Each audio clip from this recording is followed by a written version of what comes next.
Hi, I'm Phil Craig. And I'm Andrew Loney. And together we aim to bring you the most scandalous stories and some of the most scandalous people in history. So thanks for joining us here on the Scandal Mongers podcast. Hello and welcome to the Scandal Mongers once again. And guess what? It's just me doing the introduction this week. Andrew is off.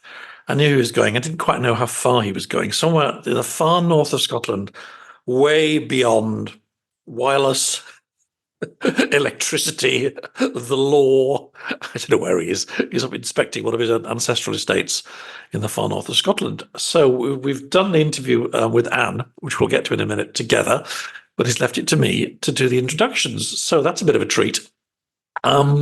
Thank you for everybody who tuned in last week to Peter Pomerantsev. We didn't think it would be a massive hit, if we're honest, because it's a complicated and dark subject. But you know what? It's done really well. 2,000 on YouTube for us, for a serious subject. We're very pleased with that. And it's actually interesting that the show we did the week before, which I'd also recommend, with Shauna Kay from the Vintage Read, it's also continued to grow. I think it's now our second most successful show ever on YouTube. And it's attracting lots of lovely comments still, which I do try, and so does Andrew. We try to react to. And talking of comments, yes, on the Peter Pomerantsev show. Hello, Alison Boydell. Lots of food for thought. I do like that you let your guests talk on this podcast. I'm looking forward to becoming a regular viewer. Isn't that nice? And Minook, which was a lovely comment, which she'd commented before. I'm assuming it's a she. Actually, I've no way of knowing. But Minook had commented before and had just noticed that we'd reacted to that in a program we did about Churchill.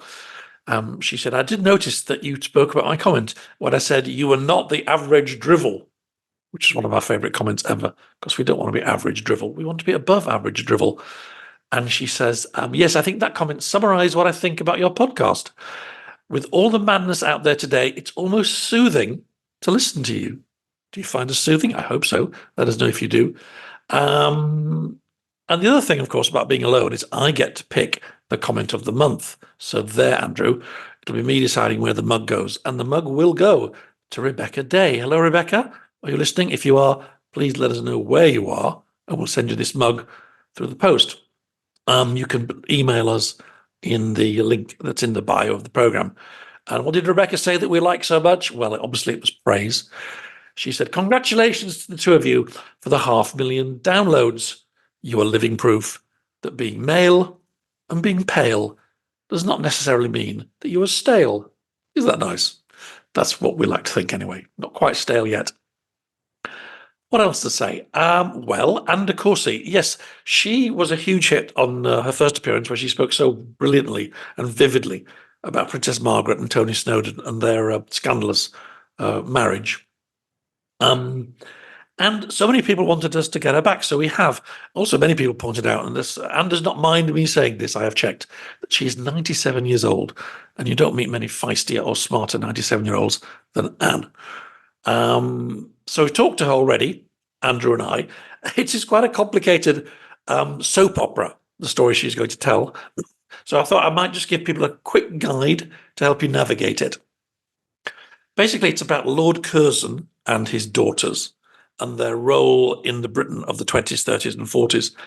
Now, Lord Curzon, well, he was the aristo of all aristos. He would even make Andrew Loney look working class. He was the Viceroy of India, possibly the grandest imperial servant Britain ever had, extremely full of himself, but also very talented.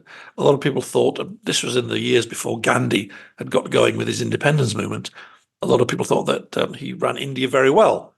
Whether you think Britain should have been running India or not, it's a different question, but he apparently did very well in his job. And he was extremely famous and extremely rich and extremely self-important. And he married well, too. He married an American heiress, a Chicago girl called Mary Louise. Can't remember her original surname, I should. They had 3 daughters. And all the daughters were gifted and beautiful and social, and people wrote about them and took photographs of them, and they were the talk of the town. Many towns. International high society was their kind of milieu. So who are these girls? Well, it's Irene, Cynthia, and Alexandria. And Irene became Lady Ravensdale. She sort of inherited the family estates because there were no sons. Cynthia, now she married Oswald Mosley. Now, Oswald Mosley is famous for being Britain's leading fascist in the 1930s. Before that, he was a socialist and a rather kind of charismatic, glamorous figure in his own right, very attractive to women. Spent his whole life having numerous affairs, which he was quite open about. But Cynthia was his first wife, and she too became an MP when they were in the Labour Party. He then moved on in his life politically and socially and certainly sexually, and actually ended up having an affair with one of her sisters. So that would be Alexandria. Now, she was famous because she married Edward VIII's best friend. He was called Fruity Metcalfe. Yes, it's the British aristocracy. They all have silly names, like something out of P.J. Wodehouse. So Fruity Metcalfe married Alexandria. And she, Alexandria, then became known as Baba Metcalfe.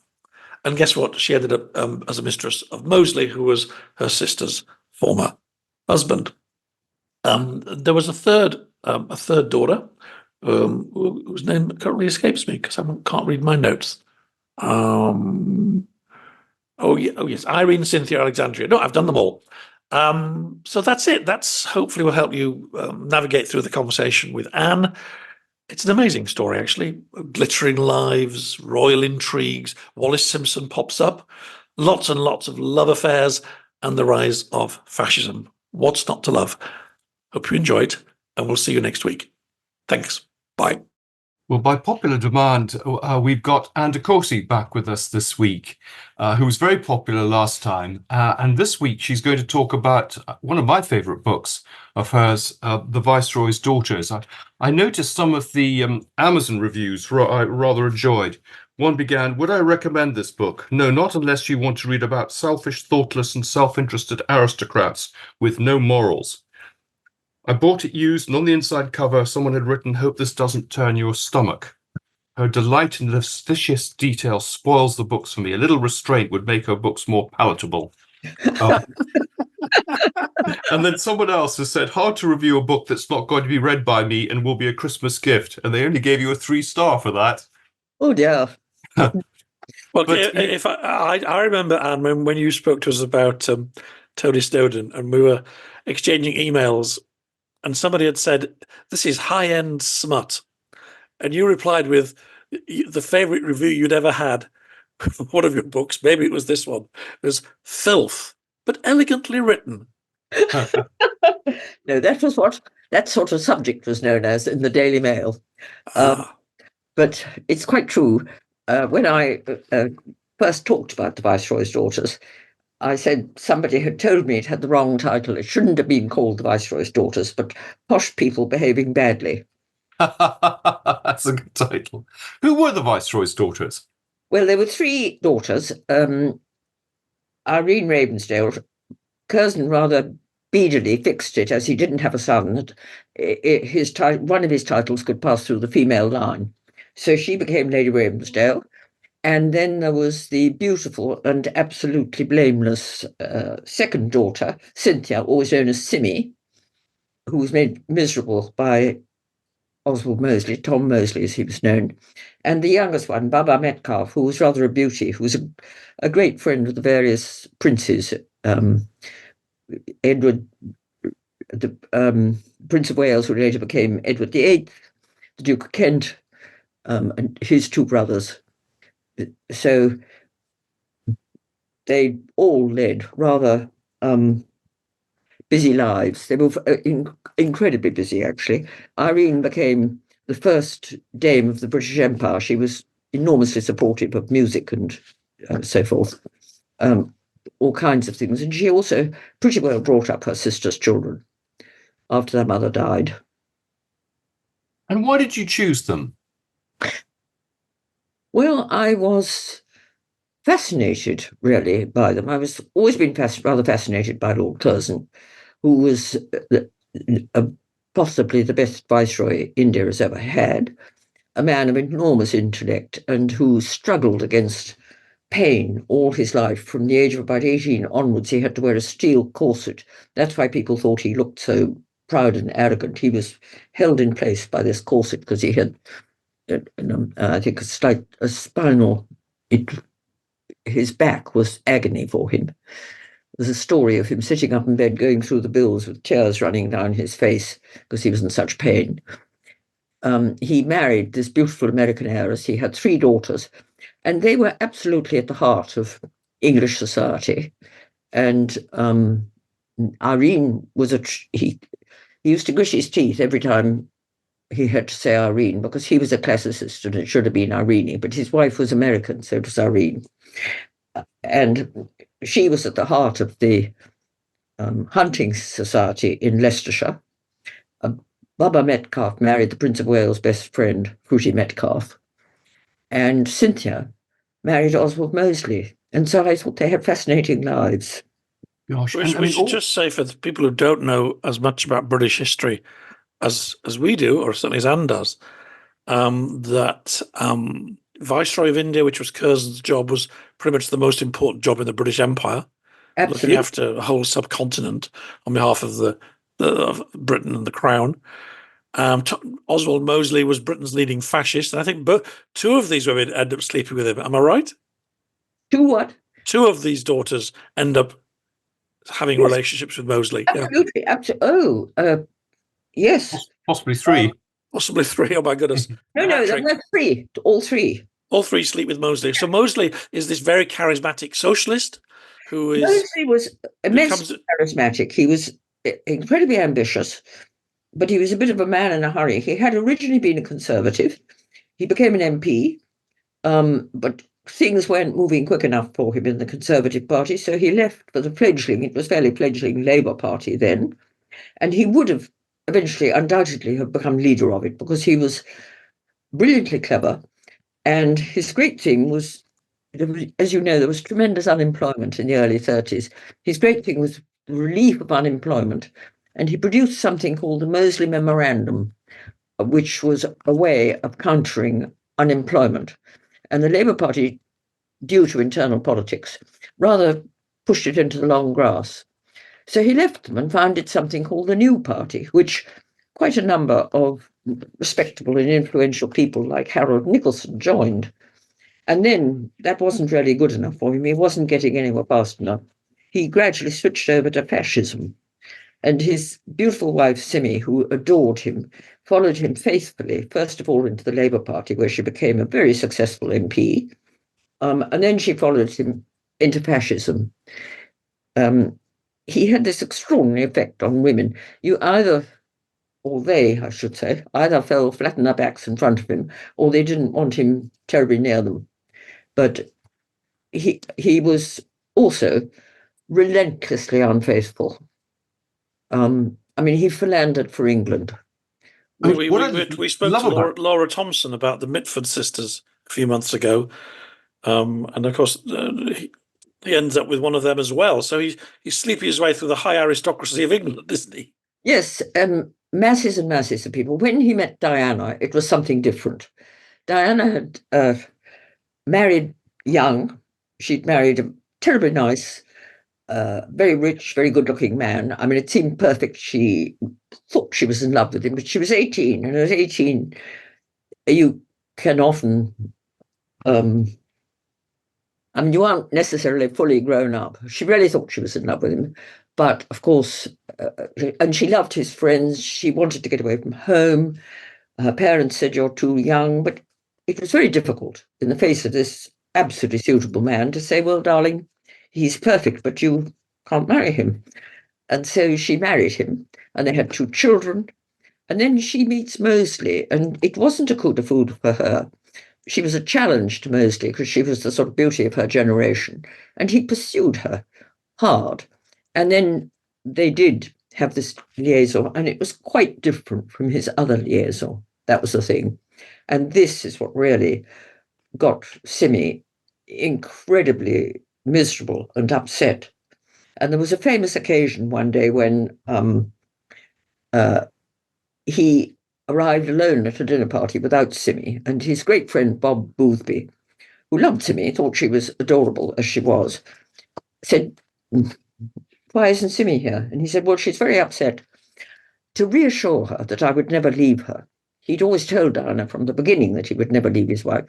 To reassure her, he said, "I thought I would make a clean breast of all the women that I've ever slept with."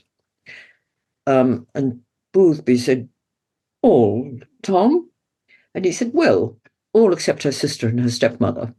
Well, he also slept with all her best friends, didn't he? Yes, absolutely, totally. Yes. I mean, he behaved appallingly badly.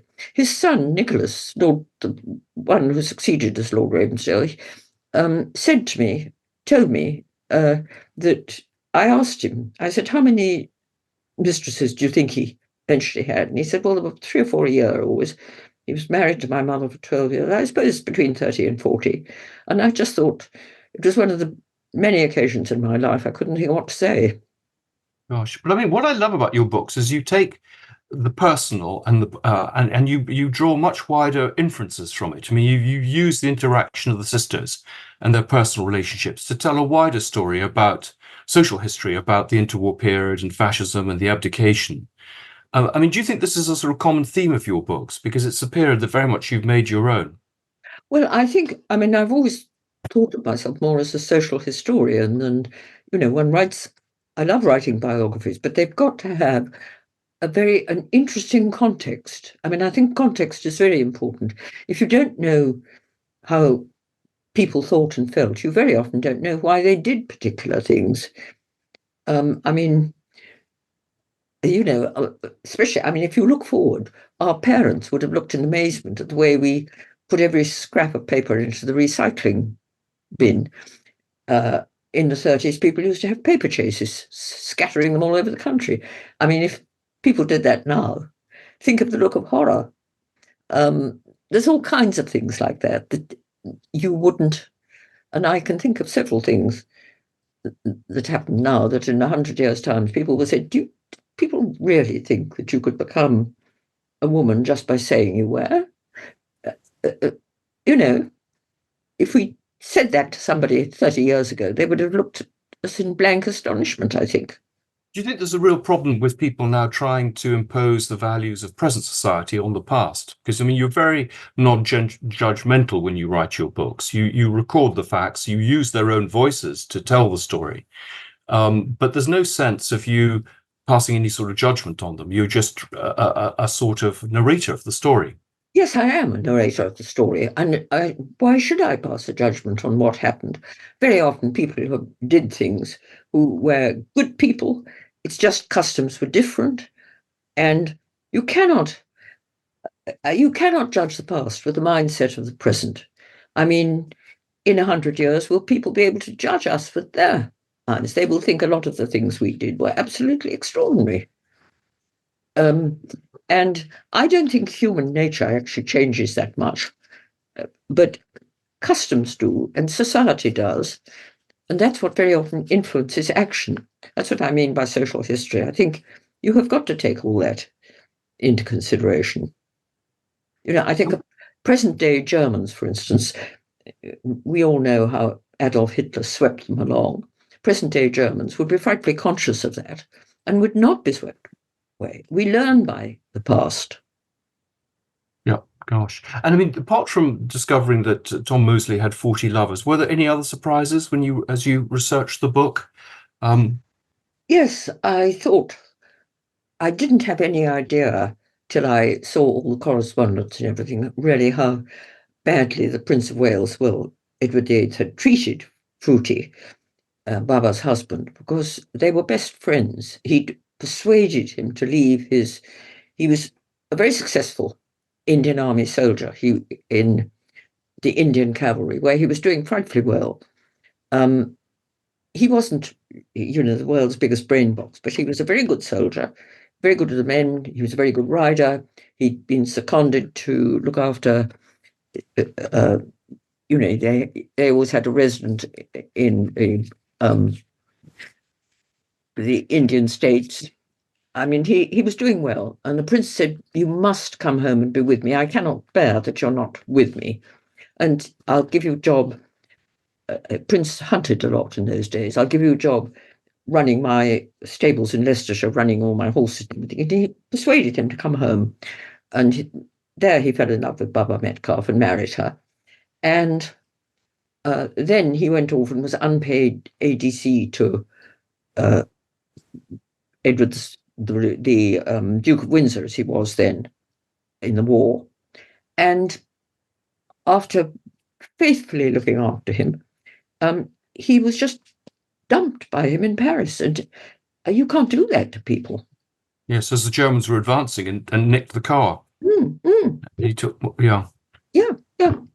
So, I mean, you had the use of the private diaries of the sisters. I mean, that was the great coup, having this material, wasn't it? Irene's diary, which Nick Ravensdale very kindly lent, 27 years of a daily page in the most appalling writing you've ever read. I mean, reading those was really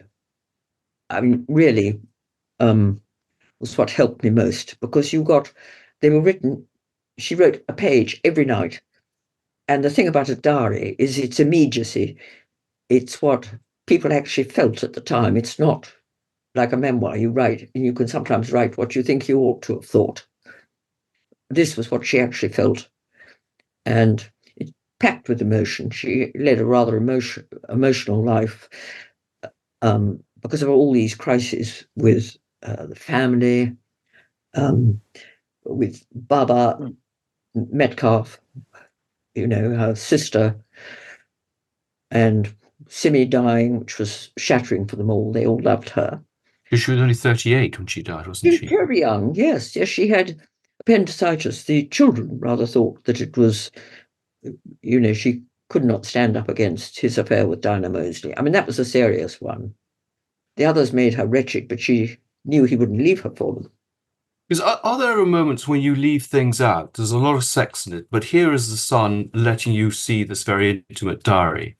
But is that on the understanding that perhaps you will not say certain things that might be difficult for the present generation?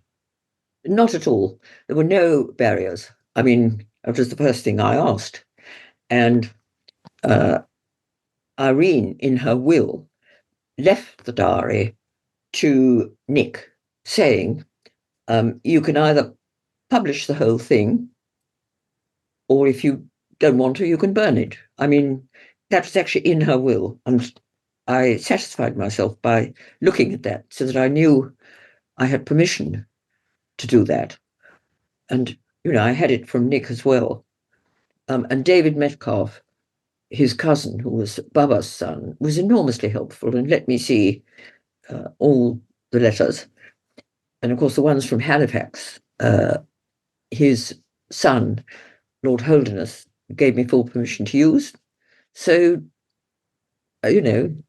Baba had this relationship with the British Foreign Secretary, Lord Halifax, but do we have both sides of the correspondence of that now? Because at one point you only had one. Yes, well, I should think, I didn't look up her correspondence to him. I was really interested much more in what he wrote to her. And I saw what I could of it. And he was really obsessed with her more than anything. I was the first. This, by the way, is the Foreign Secretary at the time of the Second World War, Lord Halifax, who could quite easily have become Prime Minister, but in the end, it's Churchill. So this is a very significant man on the sort of traditional wing of the Conservative Party, and a great enemy of Churchill's over many years. An ambassador to Washington. Yes, ambassador to Washington. And he said, I don't want to go, Baba. He told her he didn't want to go because he didn't want to leave her. It wasn't an affair.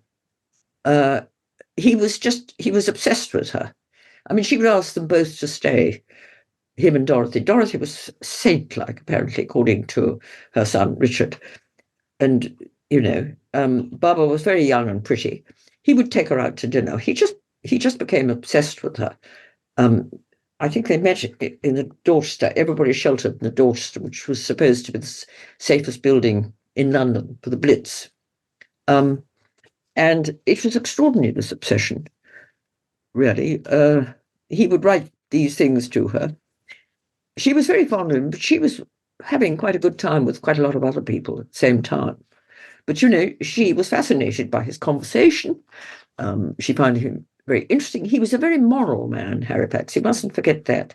I mean, he wouldn't allow anybody who was divorced into his house, except, of course, he was very keen on fox hunting in the Anglican Church, and he wouldn't allow anybody in his house who was divorced, except, of course, for masters of fox hunts, who very often were. It is such an incredible insight into that world, at a moment when what those people did really mattered, actually, and the politics of it really intrigued me.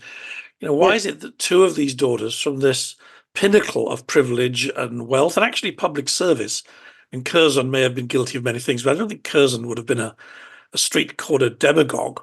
So why do two of these young women find themselves drawn to this new idea, this new exciting idea of revolutionary change and people marching and black shirts and burning torches? I mean, it's such a very different world. It's a completely different world. Well, you see, first of all, what drew Diana and what drew, first of all, Mosley's idea of curing unemployment, the thing that had most affected Diana while she was growing up was seeing the hunger marches. She said, all those good men out of work for no fault of their own, why, and she had this burning desire to see that sort of situation overturned.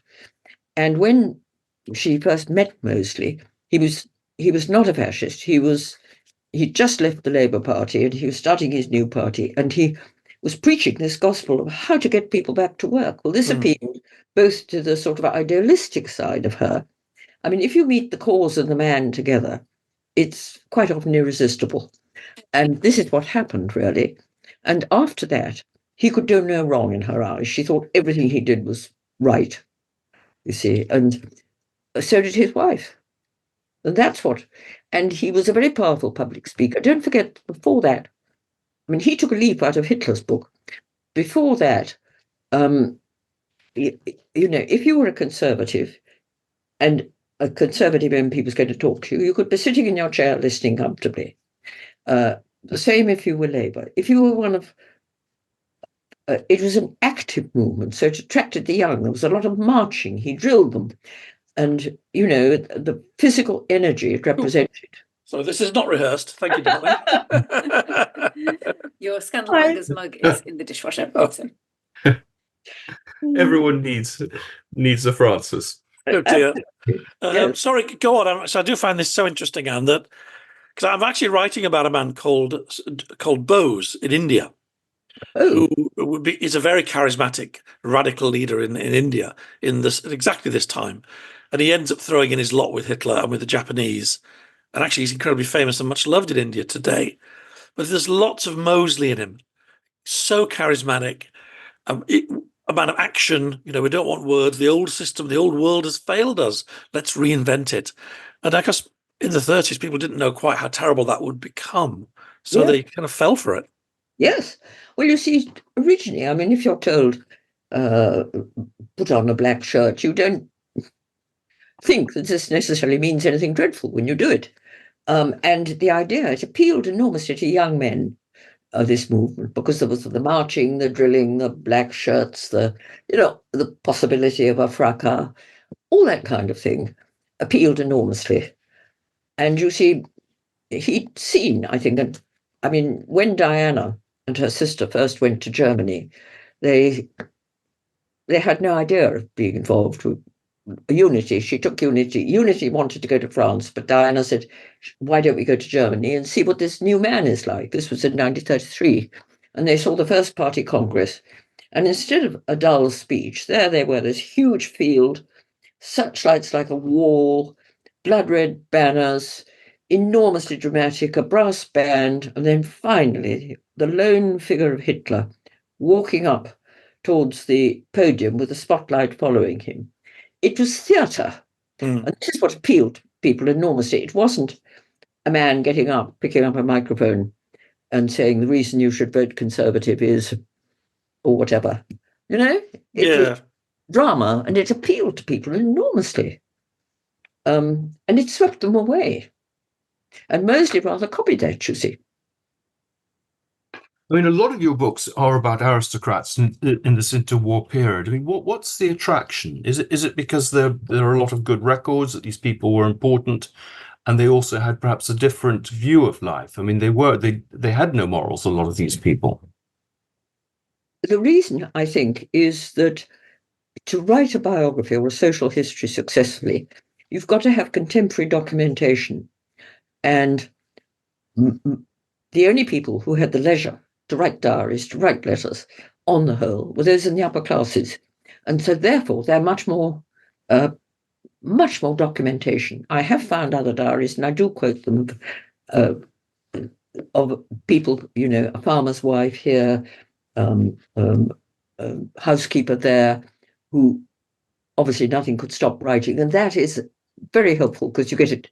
But mostly, most archives are filled with the letters and diaries of people who had the time to write them. And that is what's important.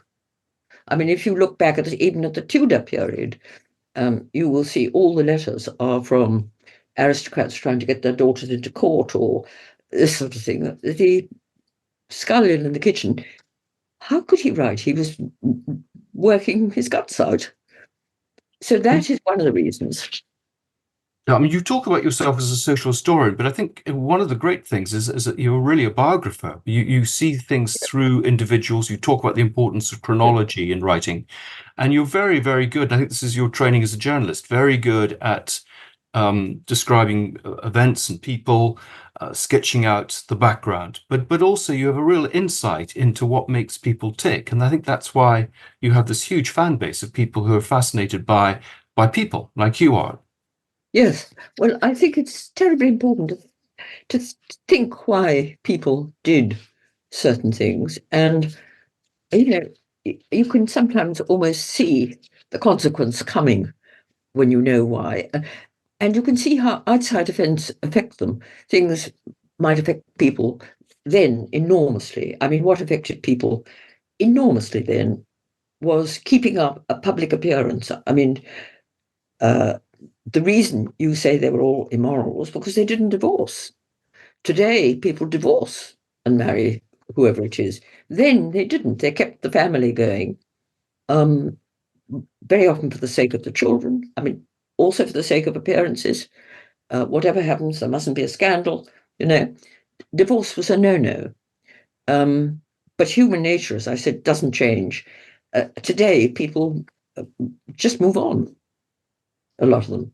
So it's the same thing, but it's under a different headline. I was interested in Curzon because Curzon, he dies quite early. Yes. But does his influence, his own character, affect the daughters, or are they just so different for him, in revolt perhaps from him? I think they inherited his steeliness. I think I don't think Simi did. I think she was more like her mother, who was sweet and gentle, who Curzon adored, who died young. But Irene inherited. I mean, after all, they all fought him for their money that was actually theirs. He hung on to it as long as he could. I mean, one of his great passions in life was houses, and he saved several beautiful houses for the nation. I mean, I think he was an amazing man, and he, as I say, he married. He had one or two affairs afterwards. He then married a second time, Grace Duggan, hoping he would have an heir. But Grace was always going off to Europe to some spa or other and saying how she wished they could be together. And, but one of the reasons they never had any children was because she was never there. Mm-hmm. But, I mean, he had one or two affairs, yes. He had a notorious one with Eleanor. This was when he was a widower, with Eleanor Glynn, who fell deeply in love with him and remained a great friend of his children's. Because the other person they all cross with is Andrew's old friend, Wallis Simpson. Yes. They have a sort of view of that relationship, which was going to Yes. shake the royal family. What did you learn about that from their diaries? Well, there was a lot. Baba Metcalfe wrote a diary about that. Baba was very disapproving, but really she was disapproving a lot because it was Mrs. Simpson's influence. Her husband, Fruity Metcalfe, when the King and Queen stopped, the Prince of Wales, as he then was, stopped him hunting because it was too dangerous. They thought he was a very reckless rider and quite often took a fall, and they were terrified that he would be crippled or a horse would kick him in the head and they didn't want that to happen to the future king. So they said, you must not, you've got to stop hunting. And eventually he did. And he promised Fruity a position in his household as ADC, probably. I mean, no, Fruity was, after all, his best friend. And Wallace Simpson really put an end to that. And of course, that didn't please Baba, you can imagine. And the Duke of Windsor, his behavior to Fruity, she hated that. She was very loyal to Fruity, although after they had 12 very happy years, and after that, their paths diverged. But she still felt very strongly for him. I mean, when he was ill, and finally she was the one who nursed him and that kind of thing. So there was great loyalty there, and she couldn't bear to see him badly treated. How did Fruity feel about this? How did Fruity feel about the way he was treated? Did he just accept it? He was shattered. I mean, if you've got somebody who you've adored all your life, your best friend, and they sort of kick you in the teeth, you are shattered. And was Wallace behind this, breaking up that friendship? Was Wallace trying to show that she could control what? It was partly that he would do anything that Wallace wanted. And when she was in Paris, she got frightened. All thoughts of Fruity left him, must get Wallace, And when Fruity was with them in the south of France, trying to get them, when the Germans were, and trying to get them away, he organized a plane. Wallace wouldn't fly. She was frightened of flying. It drove him to despair. He got all the servants away. I mean, he worked incredibly hard and did very well there. And when eventually Walter Monckton came out and organized for them to go through Portugal and eventually get a destroyer, when Walter Monckton came out, he too had great difficulty. And, there were things like the car. We must have an extra car because of the Duchess's luggage. Sort of in the middle of a war. Yeah. Well, that was one of the problems of the flying. The plane wasn't big enough. That's why Mountbatten had to go in HMS Kelly to take the luggage. Oh my goodness! So you what see, a world! It was that kind of thing. Fruity was incredibly loyal to him all the time, and then just being abandoned. But they did later see each other.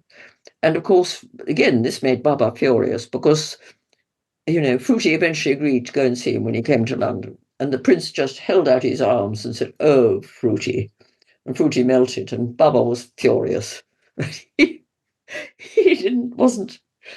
All these people have names from P.G. Wodehouse, don't they? I know. They don't really sound like human beings. Fruity this, Baba that. Nobody knows why he was called that, even his children. It was when he was at Trinity College in Dublin he got that name. I don't know why. But, well, I suppose most of I'm trying to think of others that did. But did you like these girls, these women? Did you come to like them or just find them interesting specimens to be analysed? Well, Simmy, you couldn't help liking. Simmy was sweet and loyal and lovely, and she was just. And I think I met Baba once. She was every inch the Viceroy's daughter. She was charming to me. She suggested I came and saw her. Do come and see me again. She was. I'm sure I would have liked Irene. The Nick Ravensdale and his brother and sister said that Irene was like a mother to them. She really brought them up. She looked after them. She did everything for them. And so they adored her. So I'm sure I would have liked her. I think one of the reviewers on Amazon says this book is an argument for Marxist revolution. Oh dear. Well, I'm glad that it wasn't completely. I haven't seen those reviews. I was Well, there were a lot. What? There are a lot. It's there's a great range, but no, people love it. I mean, it's you do paint this incredible picture. Whether you like these people or not, you think they were kind of worthless aristocrats, or actually just powerful and important people at a turning point in history. It's a great insight into their world. Is it a world you would have liked to have lived in? Would you have liked to have been born in turn of the century and to be brought up in the way they were? It rather depends. If I had been born rich and beautiful, it might have been rather fun. They did a lot. They went to the theatre a lot. Irene was terribly musical. You could do all that. All that was wonderful. I think. I would have enjoyed that. I would have enjoyed the parties. It was a You would nice have been time, I think. able to have a career in the same way. No, I wouldn't, which I would have hated. I think I would have got bored. I think I would have probably got intensely bored after a while, which, and that's why Irene was so interested in music and how she worked hard for charity, because I think she got bored. And Baba worked tremendously hard to save the children later and did extremely well. And I think that's what people did. And when you say a career, I mean, working hard for a charity, I call being like a career. Yeah. If you really put your back into it. And do you have a favourite book of all your books? Because I mean, you've written 15 books? Yeah. Well, this was my first big one, and I was lucky it sold quite well. And I enjoyed doing it enormously because it was such an eye-opener in a way. I also loved doing the fishing fleet. And I very much enjoyed actually doing the last one about Nancy Cunard, her life in Paris, because she was an extraordinary person who really led an unconventional life in a conventional time. I mean, I think the convention might have after got me down, but on the other hand, they are like banisters on stairs. They help you either going up or going down. I mean, most of your subjects are female. I mean, are you drawn to writing about women, or is it just chance? It's a lot chance. I mean, I think as a woman, probably more about how women thought and felt. I found Tony Snowdon very interesting to write about. It's a lot that, I think. It is chance a lot. I mean, the Viceroy's Daughters, I write quite a lot about the men in their lives. And do people come to you with ideas? And I mean, how do you get the ideas for your books? The only idea that anybody ever came to me with was that my publishers, I'd wanted to write about, I think it was Edwina Mountbatten, they'd asked me to write about Edward VII. Would I be interested? So I said I'd be fascinated. I did, but I said I know only about him as much as most people know. I have to do some research. I did 3 months research. I produced a synopsis. They loved it, blah, blah, blah. And then I discovered that Jane Ridley was writing about him. And she wrote this superb book, Bertie, a wonderful biography. And so I had to bring the publishers up. It was the day before signing the contract, and had to say, look, after all this work, did you know that Jane Ridley was writing this book? It was on the internet. Oh, no, we didn't. You can't do it. Yeah. But you could do it now. I mean, also, you have slightly different approaches. I mean, you could just do one. I did a book with Theo Aronson on Bertie and his various mistresses. But you could take a slightly different prism. I mean, perhaps look at a more personal view of Bertie, because hers is very much the all-embracing, big, heavyweight political biography. Yes. I have thought of doing one about him and his love for France. But probably is, my eyes aren't very good now, so I don't know if I can write another. But I'm sure Andrew can find you a ghost to work with. Well, a scribe, not a ghost. I can see the pound signs moving in Andrew's eyes right now. You could dictate it. The Because we publisher. all want you to do another book. Oh, you are sweet. I do get ideas, but I haven't been able to because of my eyes. But the publishers then said, well, I think they felt a bit guilty having let me do all that work. And then one of them said, why don't you write a book about the fishing fleet? I'd never heard of it. And I said, do you mean the Cold Wars? And they said, no, it's girls and women who went out to India to find husbands. And I said, oh, that sounds like a good idea. And it was very difficult finding material because, where do you start? I went to the India office, but they said, well, there's trunkloads of letters you can go through. Some maybe from unmarried women. But eventually I did find a lot of material. But, that was the only one that's been suggested to me. Otherwise, I've just thought of them. Comes from your reading, presumably, and your reviewing. You come across subjects.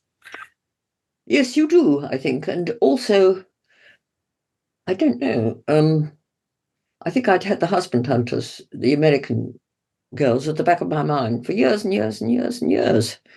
And I suddenly thought, why don't I suggest it? And Weidenfeld's liked it. Also, British India is such a wonderful, evocative place to set a story, fiction or fact. It's such an incredible. I guess Curzon, when he was there, was the absolute apogee, wasn't it, of the empire in India? Absolutely, absolutely. And he was very good because when I think some English soldiers killed an Indian, Curzon said they had to suffer exactly the same punishment as if they killed an English person. And there was an uproar. You can't treat British soldiers like that. And he persisted. He cancelled all the leave. He did, and he was almost booed at a great ceremonial procession. I mean, he was absolutely fair and just. That's why I think he was such a good viceroy. And he loved it. He was never happier than when there. But it was extraordinary. It was the absolute apogee. I mean, talk about a palace. It was bigger and, grander than Buckingham Palace. He was representing the King Emperor, and it was a hugely powerful position. And there is still footage. There is footage, actually, of some of the amazing celebrations.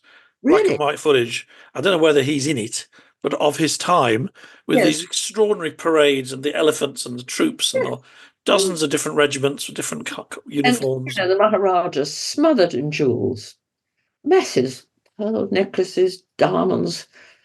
Well, 1911 Durbar, I mean, there's quite a lot of coverage of that. Yes. I mean, here the family helped you and provided material. Have you had problems with families on other books where they were less cooperative?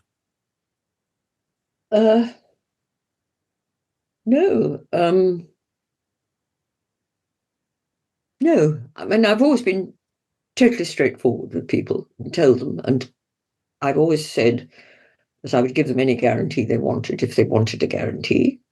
But I think mostly my books have been about people, sort of that would have been their grandparents long enough ago for them not to worry. Nobody's ever said, you mustn't say this or you mustn't say that.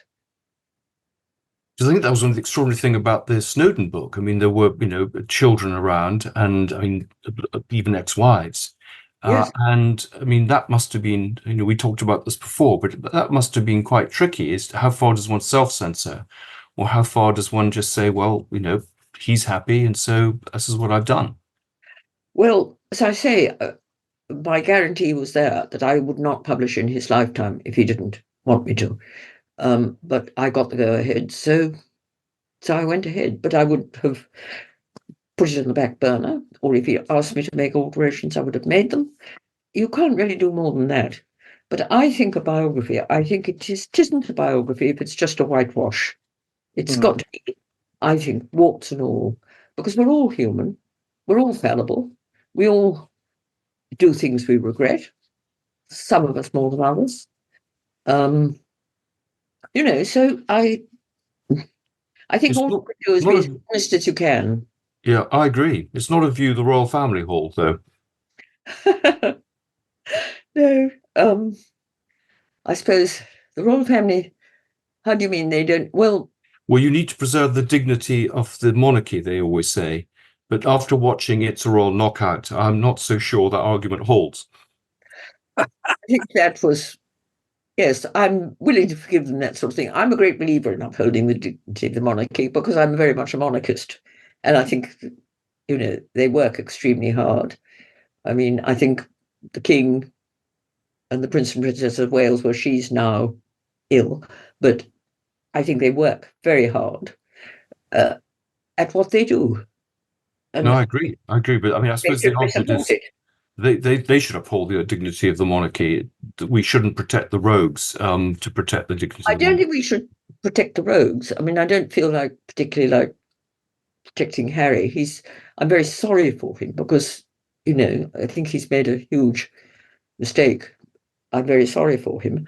But I think the ones who are clearly working as hard as they can, like Deserve respect. Duke and Duchess of Edinburgh, the Prince and Princess of Wales, I think they deserve respect in the way anybody who works hard and does their best deserves respect. Even if there's some strongly. Skeletons in the cupboard. Well, very often skeletons are not necessarily from somebody's fault. You can have an uncle who's behaved frightfully badly. It's not the fault of the nephew or niece who you're thinking about. They had nothing to do with it, and I don't think they should be tarred with that brush. Yeah, because I mean, you were saying the warts and all is the important thing in any biography. Yes. But there must be a dilemma where there are people perhaps who hold certain positions who you want to respect, but where there is pressure. It could be commercial pressure. It could be just the authenticity of the book to perhaps reveal things there that people may be less happy about. I mean, I'm thinking, for example, of Prince Philip. It's a good example. I know very little about Prince Philip's life, you see. So, I mean, I couldn't reveal anything even if I chose to, because I know so little about it. And I admired him enormously. I thought what he did was wonderful. And what I mustn't forget also, I think if you are revealing something like that, I mean, as I say, I know nothing about it and I admired him. One has to remember the constraints on that person that possibly made them behave in a way they might not have otherwise behaved. I think there's such constraints on royalty. No, I agree. I mean, I think to understand is everything, because otherwise, then you don't get the full picture. Yes. So I mean, if, for instance, the King was watching the Highland Games and he'd been to an enormous dinner the night before and was very tired, and he suddenly went and yawned, there would be immediate headlines saying King boarded games, or that is the kind of thing which we don't know about. And so I think people can get sometimes unfairly judged. Do the royals read your books? Because I mean, you're often writing about people that they would have known, relations. It was the Viceroy's daughter on the Christmas present list. I don't know, but I do know they ordered 8 copies of my biography of Tony Snowdon. Right. Was that for good or bad reasons? But I think good, because I got a very, very nice postcard from a lady in waiting who said, "We were all very pleased with your portrayal of Princess Margaret." I don't think she would have written that without, in defiance, if her boss had thought no. Yeah, I think it's a great compliment on your books, really, and it shows that you're trusted. I was very pleased. Yes. On it. Well, I think we should talk more next time about the fishing fleet. Yeah, that's not something. There's so many of your books. So many of your books. Possibly Nancy is a good one. She did, but the fishing fleet, anything you like. I mean, and the husband hunters. So thank you so much for joining us again. I mean, always what a pleasure. Fascinating. Well, it was lovely for me. Thank you so much, and we will be in touch, and we'll set up number 3 very soon. We hope so. Lovely. Good. Thanks a lot. Bye. All the best. Bye. Bye. Thank you for listening to the Scandal Mongers podcast. This has been a Podcast World production. You can get in contact with our show by emailing team@podcastworld.org, placing Scandalmongers in the heading, or via our social media links within the show's bio.